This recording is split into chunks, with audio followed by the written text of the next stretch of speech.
At least 3 people arrested overnight during a chaotic protest outside the Portland ICE facility. Bill Malugin was on the scene as it unfolded, and he joins us now from Oregon with the latest. Bill. Ainsley, good morning to you. I can tell you things got pretty heated out here at the Portland ICE building last night. We witnessed a violent fistfight that left a man knocked out. We saw the burning of American flag, the macing of protesters. For these ICE agitators in the city of Portland, it's been a rough couple days. They want to project toughness. They want to be seen as fearless, but the cameras don't lie.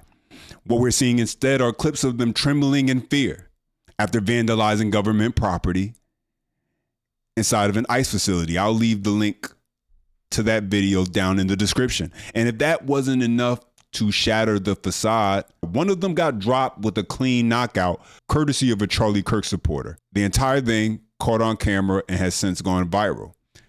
And the reactions pouring in across the country make one thing clear. The tough guy act just doesn't hold up under actual real pressure. And so without further ado, let's go ahead and bring that video up. So you have this confrontation between these two men. The man in the white shirt, he has on a Charlie Kirk shirt. You can see written on the back of it. The man in the black is the one who begins the confrontation after he kicks him. That kind of starts this whole thing as far as it getting physical. Up until that point, it was just verbal. And both of the men end up getting arrested. But let's go ahead and just roll the tape and see what happened.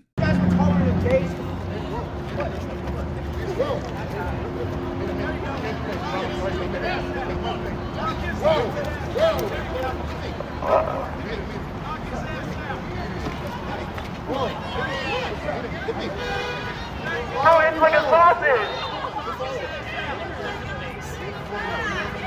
Oh.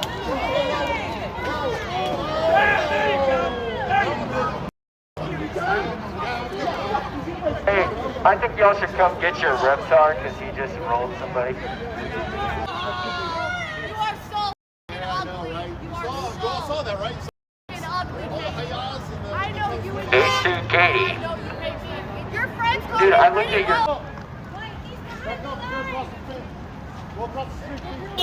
I am doing my best to walk backward as fast as my waddly little butt can take you guys. Sir! Sir! Is this shit to me? Get up!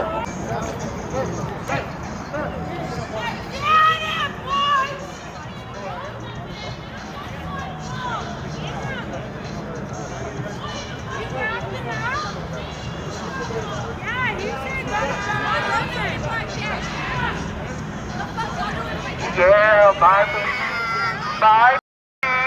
Bye. Bye. Enjoy your time inside.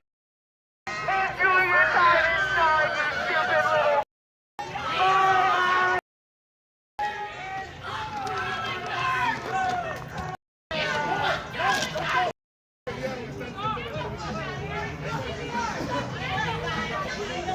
Now, here's what stands out to me. It's not just the punch, it's what it represents. These anti-ICE agitators, they build their entire identity on the idea that they're fearless, the idea that they're standing up to power, that they're untouchable. But the second accountability shows up, the image collapses, and you can see in real time the yelling stops. And in this case, somebody ended up getting dropped. That knockout, that was more than just some hit. That was a reality check. A reminder that underneath all of those slogans, all of the paint throwing, all of the empty threats, these are not warriors. These are performers. And when the lights go out, or when you get your lights knocked out, well, the performance is over. And if you thought that was the end of the tough guy act, think again. Let's jump into this next clip. It's not just the ones getting dropped in the street. It's also the ones who think they're some sort of freedom fighter. Take this guy, full grown man, walking around in a kitty cat mask, y'all, preaching like he's standing up for the people. But here's the thing. Not the ones who are fed up with this chaos, with this vandalism, with the noise going on in their community. To him, those voices don't matter in his world. If you don't support the rioters, then you should just shut your mouth. And so let's go ahead and check this out. You're not even from here, are you? Can I ask you what you're doing here? Yes, this is my city. Where's this? This is my neighborhood. What are you doing in my neighborhood, mother? Would your message be to to some of the people in that building who it is their neighborhood too and they're frustrated? The woman right there is in full support. She's supporting That is her. Yeah, there's definitely a couple of people. There are some who are in support, but some aren't. So what would your message be to them who feel differently than you? I am so sorry, but this is what is necessary right now for genuine change to happen. I'm sorry for the noise right now, but as long as people are getting hurt, innocent people are getting hurt, we have to make noise. You can put earplugs in to go to sleep. That's about it. I'm sorry, if you care about your community, you'll shut your goddamn mouth, or you'll be on the front lines with us, protecting more people. I know I talked to a couple of them who are from their home, and thank you for answering.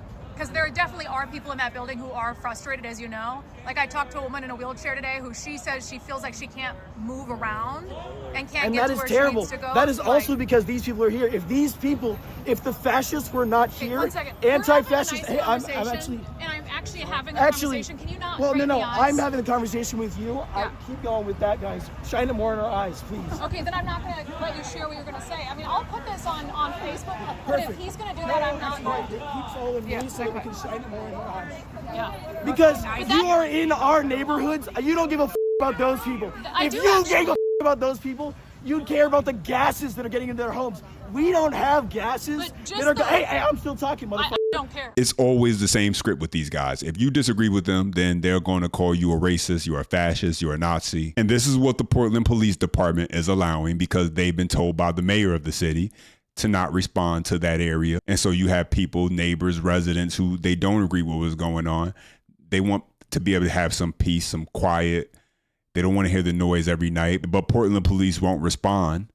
The Portland ICE director has already stated that they don't receive any help from the local police department. And these are just orders being handed down on every level to the police department, from the mayor, from the governor, where this type of chaos is being allowed inside of this city. And there's probably no greater example that I can show you right now than the mayor of another one of these liberal run cities, Seattle, Mayor Bruce Harrell. And here's his thoughts when asked about when a man commits 6, 7, 8 crimes and fails to turn their life around, what do you think should happen to them? You think that this would be a pretty straightforward response. Someone commits a crime, they should be held accountable for their actions. But there's a couple mayoral races going on across the country right now. I spoke previously about what's going on in New York City and how New York is doomed if they elect Zohran Mamdani. But Seattle also has their election for the mayor going up, and he's up and looking to be reelected. And so let's listen to his response. If somebody has offended 6, 7, 8 times, even if it's a minor offense, but they continue to fail to turn their life around, at what point do you balance public safety to giving this person, some accountability? What is that balance? So let me make something very clear. I was the one that sponsored the ban the box legislation when everyone opposed it because the criminal system has had a disparate impact on black and brown communities. Let me lead with that. So when this person is committing 6 or 7 crimes, I don't know his or her story. Maybe they were abused as a child. Maybe they're hungry. So my remedy is to find their life story to see how we could help first. I have no desire to put them in jail. But I need to protect you, and that's the calibration that we have. I put police officers on the stand. I've cross-examined them. So whether they commit 7 or 8 crimes to me is not the issue. The issue is, why are they committing these crimes? And so we have a health-based strategy. We authorized our fire department, for example, to be the first fire department in the country to administer buprenorphine. I want these people treated. So for me, it's not 7 or 8. It's how do I stop? How do I go upstream to find out what's in their life? But at the end of the day, I also have to protect you, and that's the calibration that we've done. And we are best practice in this country in doing it. Ms. Wilson. Can we get back to common sense? Calibrating, what does that mean? You want to protect the people who are law-abiding citizens from the people who are out here committing these crimes, but you don't want to lock the people up. You have no desire to lock the people up who are actually committing the crimes. 6, 7, not 8, not 9, not 10. It don't matter. That's not your goal. You want to figure them out. You want to get inside their head. Listen, if you're asking me Is rehabilitation possible? Of course, yes. There are some people out there that commit crimes. They can be rehabilitated. But accountability is a part of the rehabilitation process. Being held accountable for your actions. So that way, at least it maybe can help you to begin to understand that you shouldn't do that. Because that's all it takes for some people when they get caught committing a crime and they have to actually now be accountable for their actions. That's enough for some people to realize they don't want to ever go through that situation again. There goes their rehabilitation. Now others, they're going to commit crimes. That's just who they are. There's no amount of rehabilitation in the world possible for them. It's just going to happen. The problem is when you have Democrats who believe that you shouldn't have to be accountable. They want to give the criminals a pass. But as always, I want to hear back from you guys. What do you think about the Portland situation as it continues to escalate? What do you think about the Seattle mayor and his comments also? Go ahead and drop your comments down below. And that takes us to our next video. Make sure you stick around, where another ICE agitator tried to play the role of tough guy, but found out from federal agents real quick and end up shaking in absolute fear. Make sure you guys stick around for that one. Don't forget to make sure you hit the like and that subscribe button for more.